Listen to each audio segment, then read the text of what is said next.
bonsoir à tous. Et bonsoir à toutes. Bienvenue dans le journal à la con de Blast. L'image du jour, c'est ce team building force de vente qui s'est déroulé dans la gesticulation et visiblement les vapeurs d'alcool.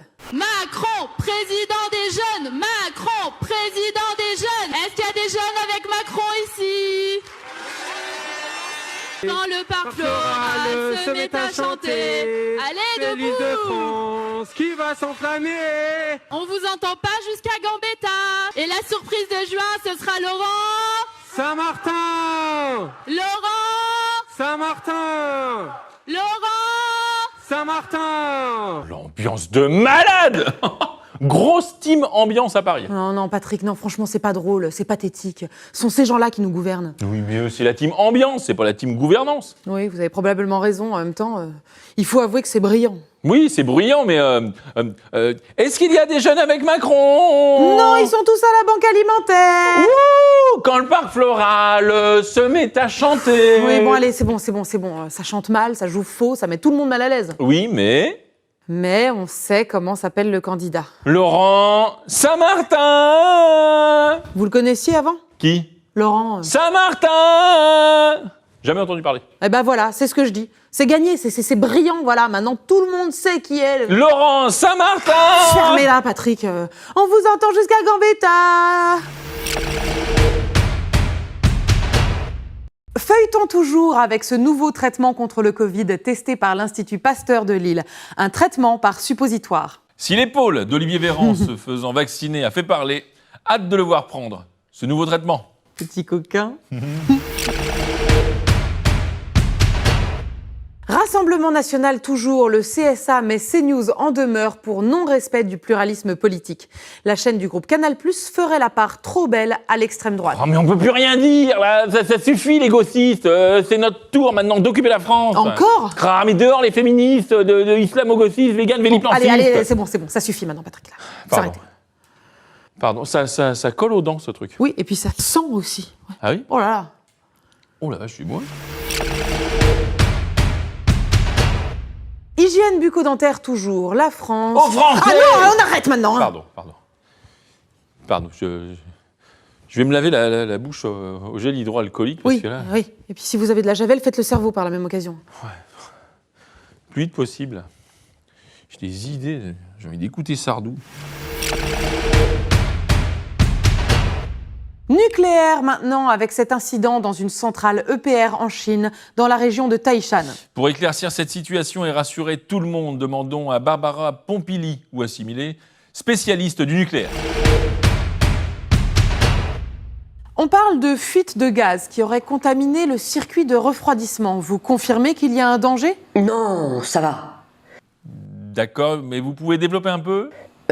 Oui.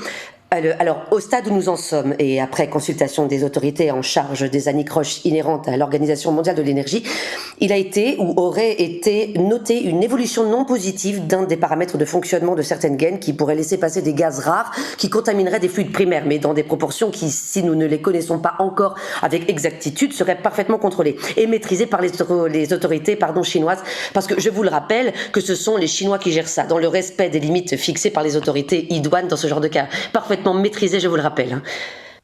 D'accord, en résumé, ça dit quoi? Si ça pète, on est mal. Oh putain. Mais qu'est-ce que vous faites, Patrick? Ah moi je me tire. Mais non, mais il y a football maintenant. Oui, non, mais on s'en fout du foot. Il y a un match ce soir, France-Allemagne, c'est très important. Ah oui, disons, c'est important. Effectivement, on n'a que ça à penser à foot. En plus, la France, avec leur équipe à 2 milliards, s'ils peuvent pas taper une équipe allemande là, décimée par le Covid, eh ben, c'est vraiment des peintres. Allez, venez, on se tire. Régional. Juste, pardon. Cette histoire, vous savez, de centrale nucléaire qui fuit à Taishan, là, voilà, parce que plus personne n'en parle. Ah bah non, parce que ça, c'était l'info d'hier, ça, Patrick. D'accord. Ouais. Et du coup, ça fuit plus. Enfin, il n'y a pas de. Ah ben je n'en sais rien, puisque plus personne n'en parle. Ah oui. Mais ça va, enfin, ils ont mis du scotch ou un truc. Probablement, vous savez. Ouais. Les infos, ça passe vite, hein. C'était celle d'hier, donc bon. Ah oui, donc ça doit aller alors. Oui. Pardon. Pas de panique. Régional, donc, les observateurs craignent un taux d'abstention à 50%, puisqu'un Français sur deux ne sait pas qu'il y a des élections ce dimanche. Alors que 2 Français sur 2 savent qu'il y a l'Euro de football. Et le problème, c'est de rendre les élections aussi populaires que le football. Bah oui, mais il faut s'adapter aussi un peu, Aude. Oui, mais comment faire? Bah, je sais pas, rendre ça plus ludique. Je sais pas, bah, comme dans le foot, avec des chants un peu enthousiasmants. Je sais pas, qui ne vote pas n'est pas citoyen. Qui ne vote pas n'est pas citoyen.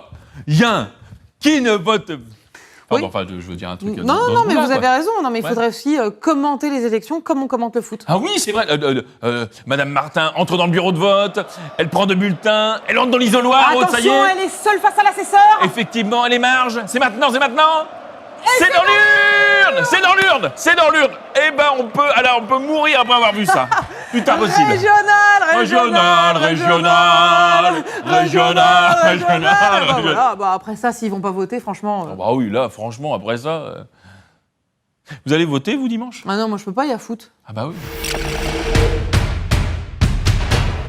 Football toujours, les joueurs français devaient mettre un genou à terre pour marquer leur soutien au mouvement antiraciste, mais ils ont renoncé au dernier moment. Oh, mais ça, c'est normal. On est tous antiracistes. Ah. Mais là, c'est trop polémique, trop politiquement marqué, trop militant. Et puis, en plus, bon, bah, c'est un geste américain. Donc, Attendez, c'est-à-dire? bah oui, c'est pas en stigmatisant les racistes qu'on va lutter contre le racisme. Pardon. Alors, je suis pas sûre de vous suivre, Patrick. Droit des femmes, non? Ah oui, ça aussi, quelle histoire, ce truc. Oh, c'est trop militant, trop politiquement marqué. C'est pas en stigmatisant les hommes que ça va faire avancer la cause. Pardon. Antisémitisme maintenant. Oh, mais arrêtez, ça suffit. C'est pas en stigmatisant le nazi qui nous regarde qu'on va lutter contre... Vous essayez de me piéger, là, non? Pas du tout. Ouais. Vous m'aurez pas, Aude. Pourquoi? Parce que mon meilleur ami est nazi. Oh la vache. Ah, je me suis fait Nadine moraniser. Là. Justice avec l'ouverture aujourd'hui du procès de Blast qui se retrouve sur le banc des accusés suite à une enquête concernant la corruption généralisée entretenue par le Qatar. Un média attaqué, c'est la liberté d'informer qu'on bafoue. C'est la liberté d'expression qu'on piétine, qu'on vilipende. C'est une gifle à Émile Zola. Oui, alors non Patrick, non, parce que là vraiment c'est BHL qui a porté plainte pour diffamation. Attendez, c'est BHL qui attaque Blast BHL Lui, là Celui-là, là Oh la honte. Bah oui, ça n'a pas le prestige d'Émile Zola, certes. Franchement, c'est pas classe. Non, mais BHL qui t'attaque, c'est comme te faire engueuler par ton concierge parce que t'as laissé ton vélo traîner dans le hall. Non, mais excuse-moi. C'est nul. Bah, j'espère que Blast va en prendre plein la poire, du coup. Oui, alors ça peut coûter très très cher quand même, Patrick. On risque de fermer boutique. Eh ben, on partira en vacances plus tôt. Oui. Aude, je vais vous faire la surprise, mais tenez-vous bien. Tenez-vous mieux. J'ai loué un petit gîte en maison de type mitoyenne sur les hauteurs de Besançon. Pour toute la quinzaine à venir. M'en direz une nouvelle. Ça vous tente? À nous la belle vie. Wouhou! Arriba, Mexico! Influenceur, lors d'une conférence de presse, le footballeur Cristiano Ronaldo a ostensiblement retiré 2 bouteilles de Coca-Cola posées devant lui pour les remplacer par 2 bouteilles d'eau.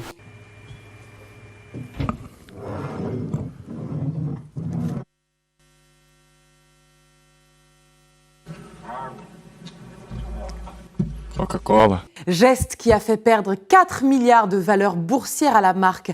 On se prend à rêver que cette influence incroyable se mette au service de la planète, des droits des femmes. Qu'est-ce que vous faites, Patrick? Bah attendez, si lui, quand il vire 2 bouteilles, il fait perdre 4 milliards, je me dis qu'en remettant 2, bon bah on peut peut-être faire un billet, non?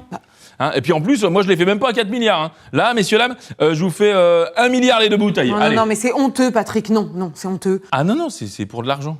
Non, mais Patrick, vous ne faites pas ça pour de l'argent. Vous êtes journaliste. Ah non, mais on partage, Aude. Ah bon? Ouais.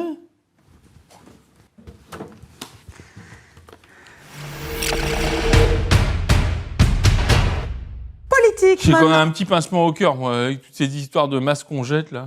Bah pourquoi, Patrick? Bah parce que je m'étais attaché au mien, tout simplement. Ah, mais c'est quoi cette horreur? Ah bah c'est le mien. C'est celui que j'avais fait. Ouais. C'est mon masque, je l'avais fait moi-même. Mais ça tient comment? Ah bah j'avais mis 2 tendeurs, comme ça, clac, clac. C'était impeccable. Mais il est Ouais. sale, non? Ouais, mais je l'ai depuis le premier jour. Je l'ai jamais changé. J'arrive pas à ajuster les choses, moi. Vous voyez, à force, c'est devenu quasi mon doudou, quoi. Pardon. Je m'étais promis de pas pleurer, là. Mais non, mais ça va aller, Patrick, ça va aller. avec un peu de chance, on aura une 4e vague avant l'automne. Oui, vous savez, il y a plein de variants qui arrivent. Vraiment, il y a du pangolin, il y a du chien, il y a de la mouche. Dites pas ça pour me rassurer. Non. Non, je vous jure que non. C'est la fin de ce journal où, si l'on y réfléchit bien, vous n'avez pas été plus mal informé qu'ailleurs. Bah oui, finalement. Merci de nous avoir suivis, c'était Aude Goni-Goubert. Et Patrick Chanfray. Et surtout, n'oubliez pas que... La France n'ira bien que quand ceux qui ne vont pas bien n'iront pas mieux. Pas mieux. J'ai envie de me faire tatouer cette phrase, carrément. Bonsoir à tous. Et bonsoir à toutes. À demain. C'est joli, hein, comme phrase. Oui, Moi, j'aime bien. on dirait Confucius. Enfin, Ah oui? surtout confus, quoi. Oui, complètement. On est entre Confucius et Conforama. Ouais, exactement. C'est vraiment, ouais.